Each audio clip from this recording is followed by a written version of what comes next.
Kia ora whānau. Today's journey took me down to Hinemore's Rock, down in Ōwhata here, in Rotorua, Te ARAWA. In case you didn't know the history of Hinemore and Tutanekai, this was the infamous rock that Hinemore sat on, listening to Tutanekai's flute while he was playing that across the lake in Makoia Island.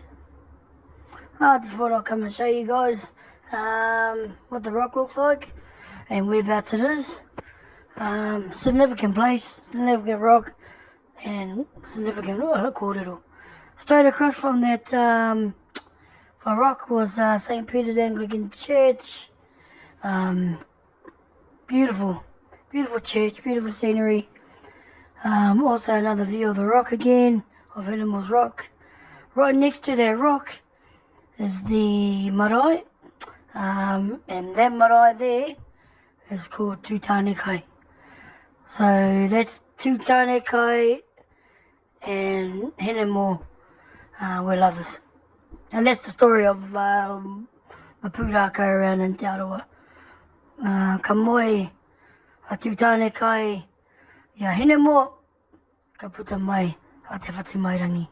Also within this vicinity, just around the corner from the side of the marae, I had a look at this area, Te Kuku o Te Manua.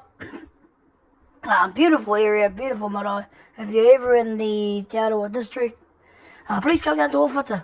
Come see the significant rock, scenery, and also this infamous marae.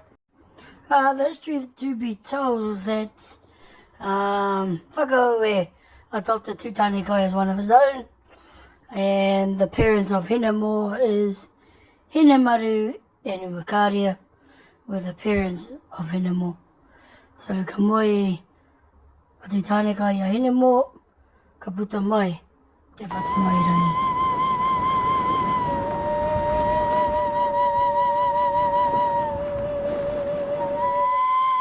Our whanaunga tū wharetoa from Taupo, he came across to visit Whakaue over here on the island. He was living with his wife, Rangiuru. So he came up to the island and he went and knocked on the door. Rangiuru come to the door and he said, "Oh, kai he taku whanaunga." Well, she says, "Oh, he's gone to Makatu. He's looking for, going to get kai moana, you know." He goes over there for 3 months at a time. So he looked at her and he said, "Aha." She said, "Aha." They both are hard, and she became pregnant. Whakaue adopted Tutanekai as his own son. Yeah. And if he hadn't of, I probably wouldn't be here. This is my ancestor. As Tutanekai was growing up, Whakaue decided to dedicate him to Tūmataunga, the god of war. So he said to his tohunga, Muri Rangaranga, he said, "Muri Rangaranga, haere mai, mahia ngā karakia mo taku tama." So Muri Rangaranga performed the ceremony, and by rights he was tapu, he was sacred. He was not allowed to eat food with his hands. Sometimes you'll see photos with tohunga with his hands behind the back and people feeding him because of the sacredness. Within the 3 months, they say he was wandering around the island and he looked and he saw these ripe poroporo berries. He looked around, nobody watching, so he thought he'd start having a kai. Someone saw him and reported it to Whakaue. And Whakaue said by doing that he'd put a curse on his son. And it was sacrilege to shed the blood of a tohunga, so what they did, they took the tohunga out in the lake, put his foot on his head and drowned him under the water. And from the right arm bone of Muri Rangaranga was made the kōwaua, the flute for Tutanekai. Yeah. And that's where that saying came from. As sweet as marrow was the sound of the music of Tutanekai flute to Hinemore's ears as she swam over the lake. What happened, they used to visit a lot on the island. They go out and visit the different marae.